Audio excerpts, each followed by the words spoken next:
Subscribe and press the bell icon on YouTube app and never miss an update.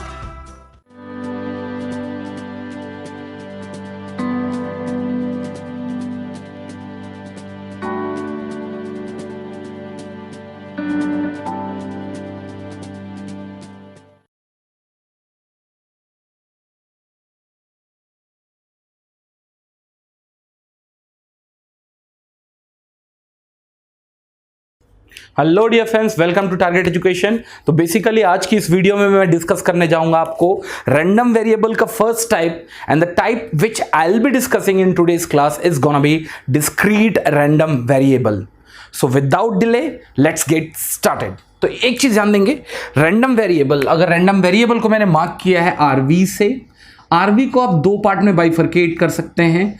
एक होता है continuous random variable जो इसके बाद पढ़ने जा रहे हैं, और एक होता है डिस्क्रीट रैंडम वेरिएबल्स।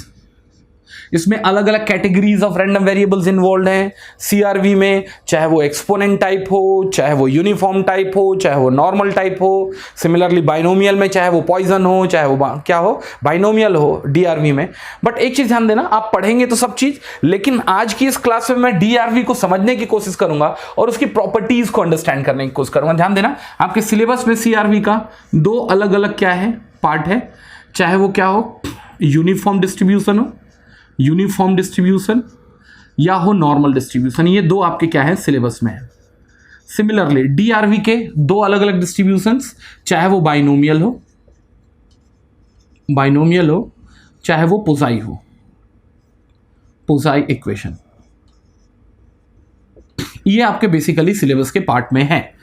तो अगर आप सीआरवी पढ़ेंगे तो इसके अंदर आपको मैं दो अलग टाइप ऑफ डिस्ट्रीब्यूशंस पढ़ाने जा रहा हूं, जहां पहला होगा आपका यूनिफॉर्म और दूसरा होगा नॉर्मल। सिमिलरली अगर आप डीआरवी पढ़ेंगे तो वहां भी बेसिकली आप दो अलग अलग डिस्ट्रीब्यूशन मेरे से अंडरस्टैंड करने की कोशिश करेंगे, binomial as well as what, Poisson. लेकिन आज मैंने बोला कि मेरा जो सिलेबस है वो कन्फाइन कर रहा है आज की इस वीडियो का सिलेबस डीआरवी पे। और डीआरवी पे भी मैं ये डिटेल पे नहीं जाऊंगा कि बाइनोमियल डिस्ट्रीब्यूशन क्या है, पोसाई डिस्ट्रीब्यूशन क्या है, ये कहां कहां यूजफुल हो सकते हैं। मैं केवल फोकस करूंगा आज डीआरवी कि एक रैंडम वेरिएबल को डिस्क्रीट रैंडम वेरिएबल कब बोलेंगे और कब कब डीआरवी अपन क्रिएट कर सकते हैं और कौन कौन सी प्रॉपर्टीज डीआरवी फॉलो करती है।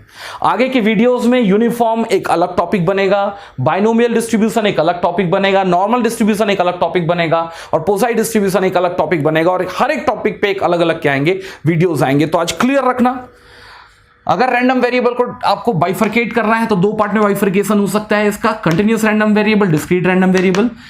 वैसे तो कंटिन्यूअस रैंडम वेरिएबल में कई टाइप के डिस्ट्रीब्यूशंस हैं, लेकिन as far as the GATE is concern मेरे को दो इसमें क्या करने हैं, अलग अलग डिस्ट्रीब्यूशंस की स्टडी करनी है, which starts from uniform and gets over at normal. DRV में भी कई अलग अलग टाइप के डिस्ट्रीब्यूशंस हैं अगर आप पूरे के पूरे मैथमेटिक्स को उठा के देखोगे तो, बट गेट के सिलेबस में आपको केवल स्टडी करनी है कि इसका बाइनोमियल डिस्ट्रीब्यूशन और पोसाई डिस्ट्रीब्यूशन। हाँ, लेकिन मैंने आज बोला कि इस वीडियो में मैं कन्फाइन करने जा रहा हूं किस पे, डीआरवी पे। डीआरवी की अंडरस्टैंडिंग क्रिएट करूंगा और कायदे से इसकी प्रॉपर्टीज की स्टडी करूंगा। तो डीआरवी है क्या, पहले तो ये देखना, डिस्क्रीट रैंडम वेरिएबल। यार रैंडम वेरिएबल तो आपने पहले ही क्या किया है, डिफाइन किया है इसके जस्ट पहले वीडियो में। मैंने ये बोला है कि कभी भी किसी भी एक रैंडम एक्सपेरिमेंट के आउटकम को अगर आप रियल वैल्यू से कनेक्ट करते हो तो इस पूरे के पूरे प्रोसेस को क्या बोला जाता है, रैंडम वेरिएबल बोला जाता है।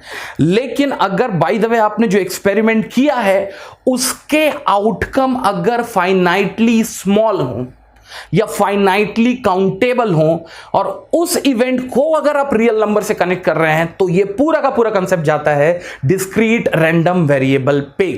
मैं फिर से रिपीट कर रहा हूं कि कायदे से आपने एक एक्सपेरिमेंट किया और एक्सपेरिमेंट में अगर नंबर ऑफ इवेंट या फिर एक्सपेरिमेंट के सैंपल स्पेस में अगर नंबर ऑफ एलिमेंट्स अगर क्या है, फाइनाइट है, या फिर मैं ये बोलूं अगर आपने एक एक्सपेरिमेंट किया उसके सैंपल स्पेस में अगर आपने नंबर ऑफ एलिमेंट की वैल्यू निकाली, अगर वो नंबर्स जो हैं वो फाइनाइट हैं, और उसके बाद अगर आपने रैंडम वेरिएबल क्रिएट किया, इसका मतलब उस फाइनाइट नंबर ऑफ आउटकम्स को अगर आपने रियल वैल्यू से कनेक्ट किया, तो इस पूरे के पूरे प्रोसेस को मैं क्या बोलता हूं, डिस्क्रीट रैंडम वेरिएबल बोलता हूं।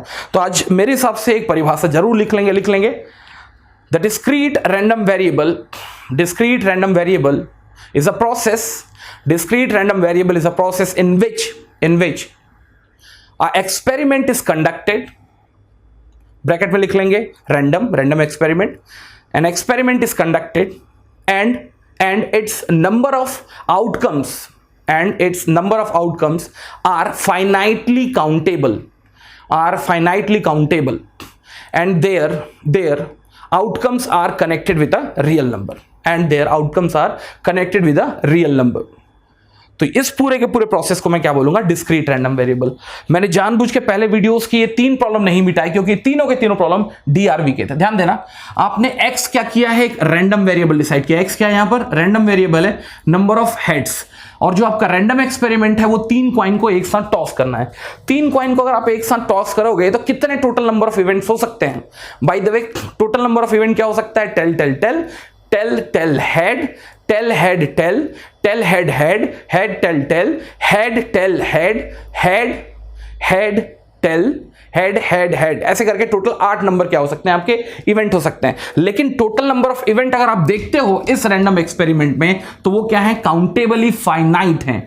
और अगर आपने एक्स जो लिया है, नंबर ऑफ हेड लिया है, उसको आप क्या कर रहे हो, मैप कर रहे हो किससे, एक रियल नंबर से। तो इसका मतलब आपने जो कितने रियल नंबर पिक किए हैं, 4 रियल नंबर, और उसकी आपने क्या की है, प्रोबेबिलिटी खोजी है। तो ये जो डिस्ट्रीब्यूशन होने जा रहा है वो किस टाइप का डिस्ट्रीब्यूशन होने जा रहा है, प्रोबेबिलिटी डिस्ट्रीब्यूशन। कौन सी प्रोबेबिलिटी का डिस्ट्रीब्यूशन? डिस्क्रीट प्रोबेबिलिटी का डिस्ट्रीब्यूशन। तो ये प्रॉब्लम किसके अंदर आएगा, डीआरवी। सिमिलरली अगर आपने क्या किया है, एक रैंडम एक्सपेरिमेंट किया है, जो क्या है, बाय द वे आपके पास 3 ब्लैक बॉल हैं, व्हाइट 2 बॉल हैं। अगर बाय द वे आप 2 बॉल विड्रॉ कर रहे हैं तो कितने अलग अलग तरीके से आप एक्सपेरिमेंट के आउटकम क्रिएट कर सकते हैं। या तो हो सकता है भाई आपके पास 1 व्हाइट बॉल आया हो, या 2 आया हो, या 0 आया हो। तो अगर मैं देखता हूं कि number of element in my sample space या फिर number of event in my experiment, random experiment, वो क्या है, फाइनाइटली काउंटेबल है, 3, 0, 1, 2। तो कहीं ना कहीं ये प्रॉब्लम फिर कहां जाएगा, डिस्क्रीट रैंडम वेरिएबल। और ये भी क्या जाएगा, डिस्क्रीट रैंडम वेरिएबल, क्योंकि यहां भी आउटकम जो है वो क्या है, फाइनाइटली काउंटेबल है। 0, 1, 2, 3, 4, 5, 6, 7, 8, 9। आप उसको कनेक्ट करोगे रियल वैल्यू से तो एक नई क्या होगी, रैंडम वेरिएबल की उत्पत्ति होगी, जो क्या होगी, डिस्क्रीट रैंडम वेरिएबल। लेकिन कल के दिन अगर मैं एक रैंडम वेरिएबल बनाता हूं एक्स, और वो जो है वो क्या है, टेम्परेचर। बाय द वे अभी मैं आपकी क्लास ले रहा हूं कोरबा छत्तीसगढ़ से। एक्स जो मैंने लिया है टेम्परेचर इन कोरबा, तो टेम्परेचर इन कोरबा प्रोबेबली मेरे को जो लगता है 10 से 45 के बीच में वेरी करता होगा। तो टेम्परेचर 10 से 45 के बीच में अगर बाय द वे आपने टेम्परेचर को ही आपने अपना क्या मान लिया है, रैंडम वेरिएबल मान लिया है, तो एक्स क्या है, टेम्परेचर इन कोरबा, जो कहां से कहां फॉल करता है, 10 से 45। तो ये बताएंगे 10 से 45 के बीच में नंबर ऑफ एलिमेंट्स या नंबर ऑफ इवेंट्स कितने हैं, या फिर कितने टेम्परेचर फॉल कर सकते हैं 10 से 45 के बीच में। Infinitely large number of temperature, और 10.00001 से आगे भी जा सकते हो, 10.00002, और इवन डेसिमल में आप आगे तक जा सकते हैं। तो अगर मैं कंटिन्यूअसली मेरा टेम्परेचर जो है वो वेरी कर रहा है, क्योंकि temperature is a continuous parameter, वो वेरी कर रहा है 10 से 45 के बीच में, तो टोटल नंबर ऑफ इवेंट कितने हो गए, इनफाइनाइट हो गए। तो अगर बाय द वे आपने टेम्परेचर एट कोरबा एक्स को डिफाइन करना है तो ये किस टाइप का रैंडम वेरिएबल होगा, ये होगा कंटिन्यूअस रैंडम वेरिएबल। व्हाई? क्योंकि number of events involved in your random experiment is infinitely large. ठीक है। सिमिलरली अगर बाय द वे आप क्या करते हो, दिल्ली में आपने एक्स डिसाइड किया है, what, rainfall in centimetre. Rainfall in centimetre, bye the वे दिल्ली में रेनफॉल 0 से मान लो अगर 5 सेंटीमीटर के बीच में होती है, तो 0 से 5 सेंटीमीटर के बीच में कितने इवेंट्स लाई कर सकते हैं। तो 0 के बाद सिमिलरली अगर आप बाय द वे आप देखते हैं वाटरफॉल का लेंथ या हाइट, कितना वाटरफॉल हुआ है, तो वो क्या है, कंटिन्यूअस क्या है, पैरामीटर है। तो 0 से 4.5 के बीच में it will take infinitely large number of experiment का आउटकम, हेंस वो प्रॉब्लम फिर से कहां जाएगा, कंटिन्यूअस रैंडम वेरिएबल। तो आज के बाद से ध्यान देना, डीआरवी का मतलब आपके पास जो क्या होंगे, कोई सा भी एक्सपेरिमेंट कंडक्ट कर रहे हो वो कंटिन्यूअस क्या नहीं होंगे, उसके इवेंट्स नहीं होंगे, उसके बीच के इवेंट होंगे, डिस्क्रीट इवेंट होंगे। जैसे देख सकते हो, यही देख लो, 0 के बाद 1 है, 1 के बाद 2 है, 3 है, 0, 1, 2, -11, 89, ये सब के सब क्या है, डिस्क्रीट वैल्यूज हैं। लेकिन अगर यही आप x टेम्परेचर एट कोरबा रख लोगे तो 10 के बाद सीधे 11, 12, 13 नहीं ले सकते। 10 के बाद you have to take the values in continuous fashion, hence the number of events in that random experiment will become infinity and the complete scenario will be covered under a random variable which is called continuous random variable. तो example में आप refer कर लेना, पुराने जितने भी क्या हैं तीन मैंने एग्जाम्पल लिए, वो सब के सब क्या होंगे, इसके अंदर अकाउंट होंगे, चाहे वो एग्जाम्पल नंबर 1 हो, एग्जाम्पल नंबर 2 हो, एग्जाम्पल नंबर 3 हो। नेक्स्ट ध्यान देना, DRV डिस्क्रीट रैंडम वेरिएबल को डिफाइन किया जाता है इसके प्रोबेबिलिटी फंक्शन, जिसको बोला जाता है प्रोबेबिलिटी मास फंक्शन। क्या बोला जाता है इसको? प्रोबेबिलिटी मास फंक्शन, जिसको मैं रिफर करता हूं P ऑफ XJ या फिर P of X is equals to of A। ठीक, तो इसका मतलब आप देख सकते हैं P of X1, P of X2, P of X3, P of X4, या फिर P at X is equals to 0, P at X is equals to 1, P of X is equals to 2, P of X is equals to 3। ये हर एक जो values है ना, ये सब के सब इस पर्टिकुलर रैंडम वेरिएबल्स का क्या है? मास है। कौन सा? Probability mass. तो कायदे से आज के बाद से ध्यान देंगे, individual DRVs are referred by their probability mass function which is been referred as a P of XJ और P at X is equals to of A। ये क्या है? आपका प्रोबेबिलिटी मास फंक्शन है। सिमिलरली ये भी आपको, बाय द वे, आपने इसको क्या मान लिया? X1, X2 और X3 मान लिया है, तो ये क्या होगा? P of X1, P of X2, P of X3, ये सब के सब क्या है? आपके प्रोबेबिलिटी मास हैं। तो अगर आप प्रोबेबिलिटी मास के बारे में देखेंगे तो ये सब के सब क्या है? प्रोबेबिलिटी मास है आपके। इस सब के सब क्या है? प्रोबेबिलिटी मास है। आप चाहे तो इसको इस फॉर्म में लिख सकते हैं, जहां J जो होगा वो क्या होगा? 1 से स्टार्ट होगा, depending on the different scenario. जैसे ये 1 2 3 4 तक गया, यहां 1 2 3 तक गया, यहां अगर आप लेते हैं तो ये X 1 से कहां तक गया? 2 तक गया। That depends on the different type of problems. तो आज के बाद ध्यान देना, डिस्क्रीट रैंडम वेरिएबल को प्रोबेबिलिटी के फॉर्म में डिफाइन करने के लिए एक फंक्शन आपके पास होगा, जो होगा प्रोबेबिलिटी मास फंक्शन, या फिर मैं बोलूं ये कुछ नहीं होगा, फ्रीक्वेंसी डिस्ट्रीब्यूशन होगा, जो आपने किस में देखा था? एक क्लोज्ड क्लास के स्ट्रक्चर में देखा था। ध्यान देना। और अगर बाय द वे आप इसका क्यूमुलेटिव फंक्शन कैलकुलेट करने की कोशिश करते हैं, इवेल्युएट करने की कोशिश करते हैं, तो उसको बोला जाता है CPMF। What it is? Cumulative probability mass function. यार देखोगे, आपके पास क्लास और रिस्पेक्टिव फ्रीक्वेंसीज के साथ उसका क्यूमुलेटिव क्या आता था? एक प्रोपोर्शनेट भी आता था, चाहे वो किसी टाइप का भी क्या हो, क्लास हो और फ्रीक्वेंसी का डिस्ट्रीब्यूशन हो। लेकिन यहां आपके पास अब रैंडम वेरिएबल है और फ्रीक्वेंसी की जगह में क्या है? आपका प्रोबेबिलिटी डिस्ट्रीब्यूशन है। तो कहीं ना कहीं आप इसका भी क्या कर सकते हैं? क्यूमुलेटिव पार्ट निकाल सकते हैं, और उसको मैं बोलने जा रहा हूं CPMF। What it is? Cumulative probability mass function. Is that part clear? Cumulative probability mass function. तो फटाफट लिख लेंगे, discrete random variable DRV is defined by their function called probability mass function PMF। Bracket में लिख लेंगे P of XJ, P of X is equals to A, and their cumulative function is defined as cumulative probability mass function, जिसको मैं refer करता हूं F of XJ से। ठीक, अब मेरे हिसाब से ये प्रॉब्लम लेने से आपको ज्यादा अच्छे से समझ में आएगा। देखो, समझने की कोशिश करना क्या है। बाय द वे, मैं इसको पिक्टोरियली इस पूरे के पूरे सीक्वेंस को या पूरे के पूरे प्रोबेबिलिटी डिस्ट्रीब्यूशन को क्या करना चाह रहा हूं? ड्रॉ करना चाह रहा हूं। Let's take how many number of variables we have got it? We have got the 4 different varieties of variable. I can call it X1, X2, X3 and X4. Agreed? What is the worth of X1? The worth of X1 is 0, worth of X2 is 1, thereafter 2 and thereafter 3। ठीक है। Bye the वे, मैं इसके corresponding क्या कर रहा हूं? Probability mass function को draw करने की कोशिश कर रहा हूं, P ऑफ XJ, और आई can call it P of X1। P of X1 कितना है मेरे भाई? 1/8 is gonna be 1/8। somewhere here it's a 1/8।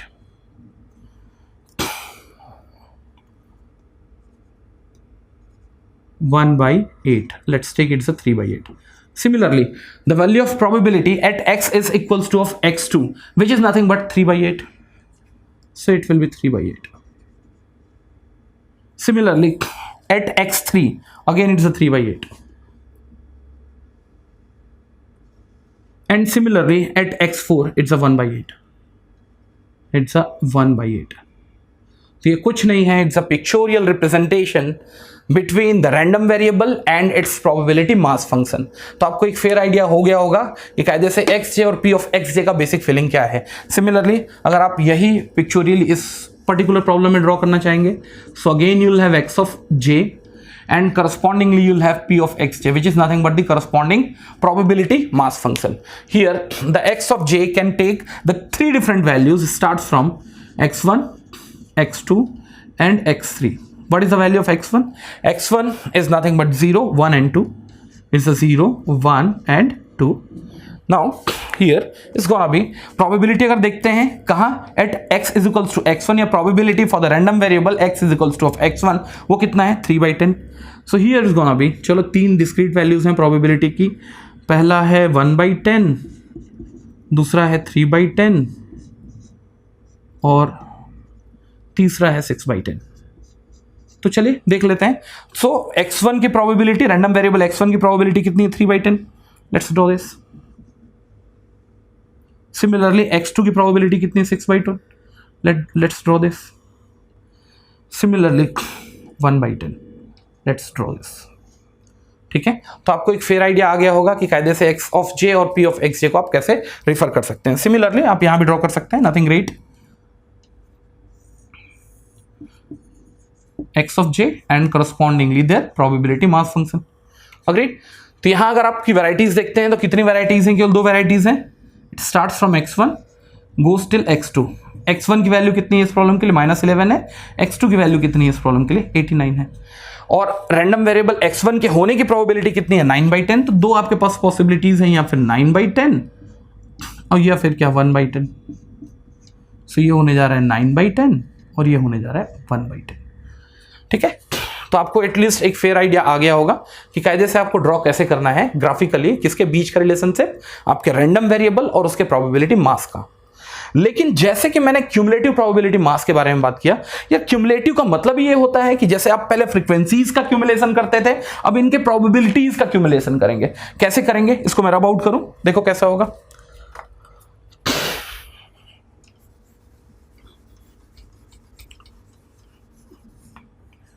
तो इसको कुछ नहीं करने जा रहा. ये आपका क्या है?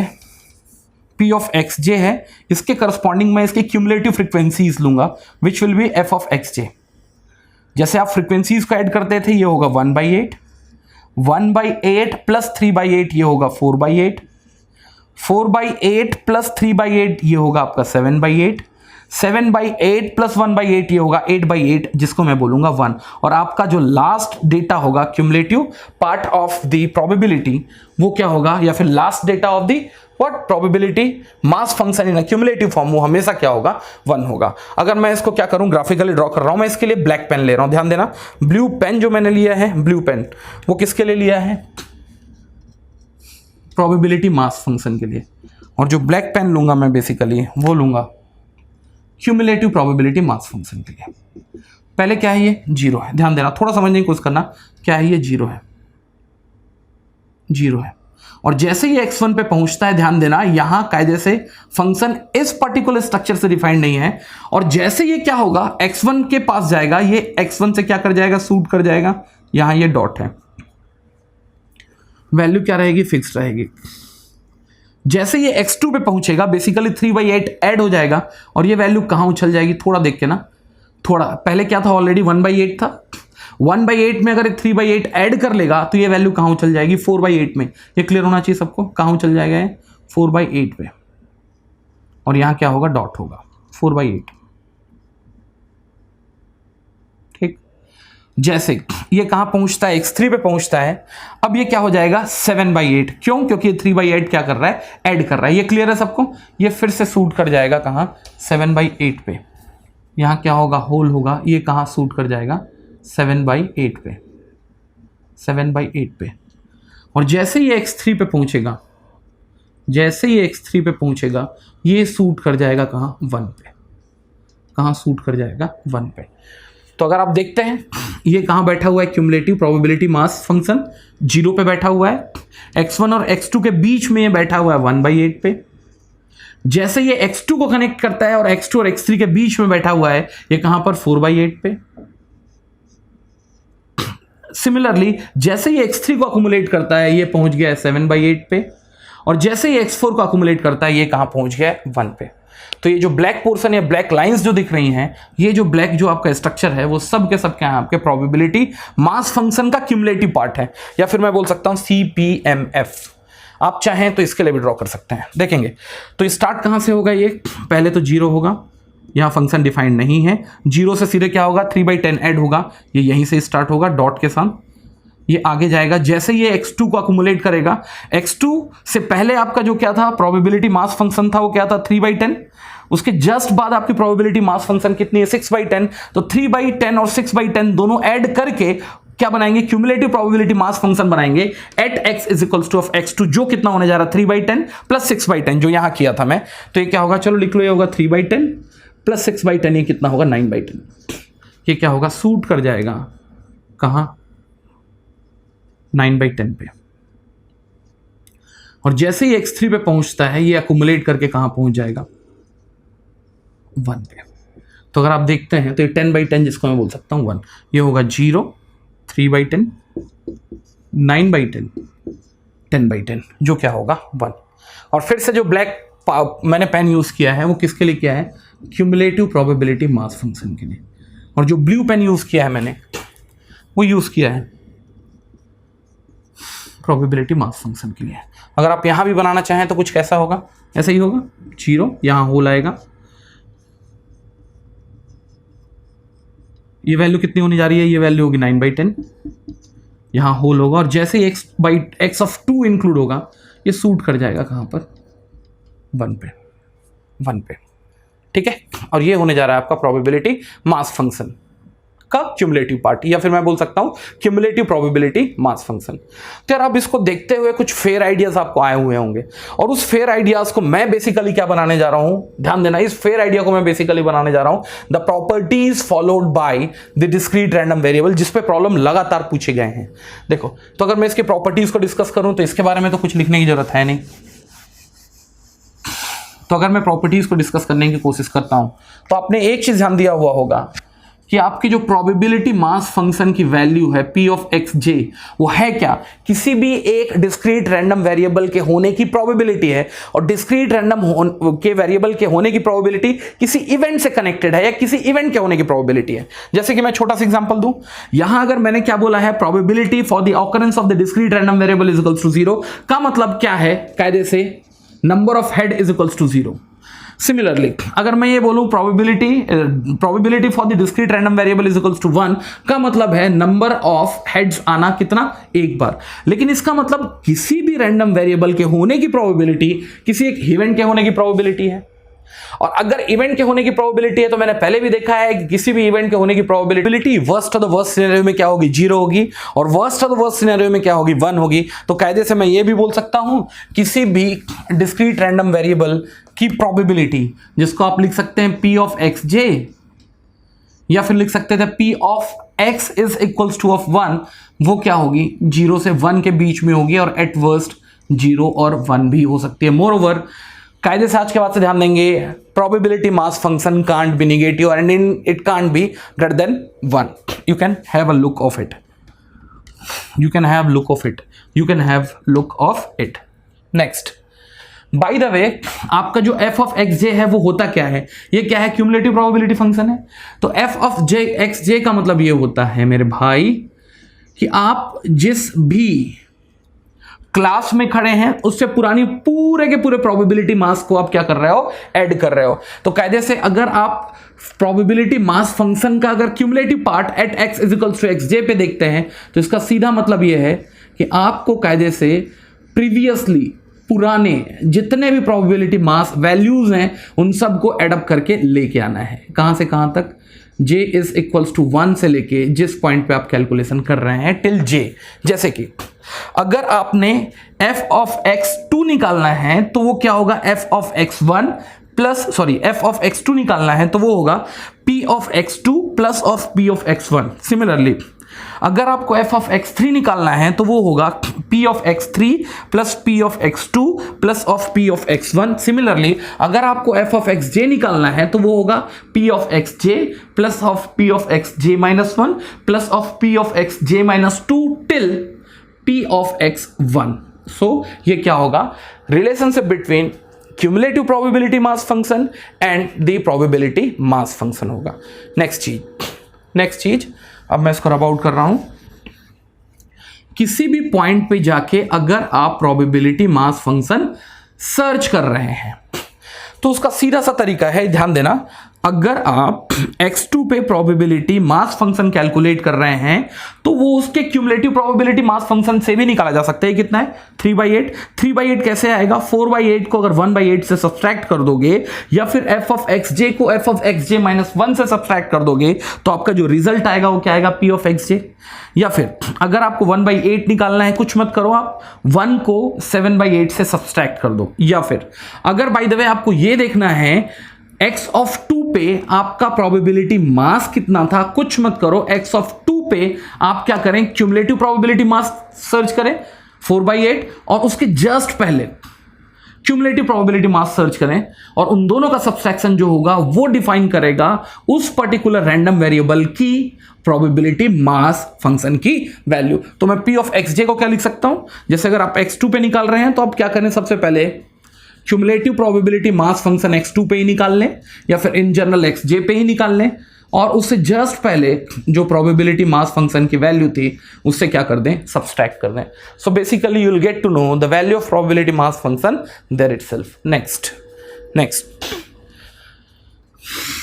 Summation of p of xj। j की वैल्यू कहां से? 1 से कहीं तक भी जा सकती है। जैसे यहां नंबर ऑफ j जो था वो क्या था? 4 था। यहां j जो था वो 3 था। यहां जो j है वो क्या है? 2 है। कल के दिन अगर बाय द वे आपके पास कोई एक ऐसा रैंडम एक्सपेरिमेंट इन्वॉल्व है जिसके पास 100 नंबर ऑफ क्या है? Possible values of random variables हैं, तो कहीं ना कहीं उस केस में ये 100 तक भी जा सकता था j की वैल्यू, कल के दिन 1000 तक भी जा सकता था। तो मैं सेफर साइड क्या मान के चल रहा हूं? j is equals to 1 till the largest value of j। आप सबको सम करेंगे तो इसका रिजल्ट हमेशा 1 आएगा। आप देख सकते हैं यहां 1, यहां 1, यहां 1। कल के दिन कोई एक ऐसा इवेंट हो या फिर कोई एक ऐसा एक्सपेरिमेंट हो जहां नंबर ऑफ इवेंट 100 है तो वहां ये j इज इक्वल्स टू 1 से 100 तक के प्रोबेबिलिटी मास फंक्शंस का वर्थ कहीं ना कहीं रिजल्ट करेगा 1। So you should not have any doubt in it. देखो मजा आ रहा होगा पढ़ने में। अब next f of xj where j is tending towards infinity. देखना आपका जो क्या है क्यूमुलेटिव प्रोबेबिलिटी मास फंक्शन है वो क्या कर रहा है? प्रोबेबिलिटी मास फंक्शन को एड अप करके क्या करता जा रहा है? सूट करता जा रहा है और लास्ट पे जाके कहां स्टे कर रहा है? 1 पे। ठीक है, यहां कहां जाके स्टे कर गया? f ऑफ x3 के बाद ये 1 पे स्टे कर गया, f ऑफ x4 के बाद ये 1 पे जाके स्टे कर गया, f ऑफ x2 पे के बाद ये 1 पे जाके स्टे कर दिया। तो इन जनरल मैं बोलूं कि जब आप क्या करें, लगातार जोड़ते हैं और जितने भी आपके पॉसिबल रैंडम वेरिएबल्स आपने क्या कर लिए? अकाउंट कर लिए, उन सब का एडिशन जब करेंगे तो लास्ट में पता चलेगा वो वैल्यू क्या होगी? 1 ही होगी। चाहे वो आफ्टर 4 हो, चाहे वो आफ्टर 3 हो, चाहे वो आफ्टर 2 हो, और किसी दूसरी पॉसिबिलिटी में हो सकता है आफ्टर 100 हो, किसी तीसरी पॉसिबिलिटी में वो आफ्टर क्या हो सकता है? 1000 हो सकता है। इस पार्ट क्लियर? और यहां से फिर क्लियर है f ऑफ xj जो है वो p ऑफ xj का सम है। तो ये क्लियर सी बात है वो किसके बीच में लाई करेगा? 0 से 1 के बीच में लाई करेगा। ठीक है, सो अब आपको मैं मान के चलता हूं कि डिस्क्रीट रैंडम वेरिएबल की एक फेयर आइडिया आ गई होगी। प्रोबेबिलिटी मास फंक्शन कुछ नहीं है, किसी भी एक डिस्क्रीट रैंडम वेरिएबल के होने की प्रोबेबिलिटी को मैं प्रोबेबिलिटी मास फंक्शन बोलता हूं, जो कायदे से पहले क्लास और फ्रीक्वेंसी के केस में फ्रीक्वेंसी का पार्ट होता था। तो जितनी भी फ्रीक्वेंसीज हैं अब वो बेसिकली प्रोबेबिलिटी डिस्ट्रीब्यूशन में प्रोबेबिलिटी मास है। सिमिलरली क्लास और फ्रीक्वेंसी डिस्ट्रीब्यूशन में जो आपके पास क्यूमुलेटिव फ्रीक्वेंसी का पार्ट था वो अब आपके पास क्या है? क्यूमुलेटिव प्रोबेबिलिटी मास फंक्शन का पार्ट है। तो आप इन पूरे के पूरे आउटकम्स को ध्यान रखेंगे। इसी को जनरलाइज करते हुए मैं थोड़ी देर में कंटिन्यूअस रैंडम वेरिएबल स्टार्ट करूंगा, और अगर आपको ये फेयर आइडिया रहेगा तो कंटिन्यूअस रैंडम वेरिएबल पढ़ना आपके लिए बड़ा आसान होगा। कंटिन्यूअस रैंडम वेरिएबल जैसे ही खत्म होता है वहां भी मैं कोई डिटेल नहीं करने जा रहा। इसका मतलब ना तो मैं नॉर्मल पढ़ाऊंगा, ना मैं क्या पढ़ाऊंगा आपको गॉसियन पढ़ाऊंगा, वो आगे की वीडियोस में आएंगे। जैसे ही आपको एक लमसम आइडिया किसका आ गया? Properties based on DRV and CR-V, मैं गेट के प्रीवियस इतिहास के प्रॉब्लम लूंगा, क्योंकि लगभग जो प्रॉब्लम है वो कहां से आए हैं, properties of CR-V and DRV से आए हैं. So you will enjoy the problem even in MC. Is that part clear? चलिए मिलते हैं फिर नेक्स्ट क्लास में, किसके साथ, सीआरवी के साथ. तो बने रहेंगे टारगेट एजुकेशन के साथ. ओके, वेल डन, सबा खैर, थैंक यू.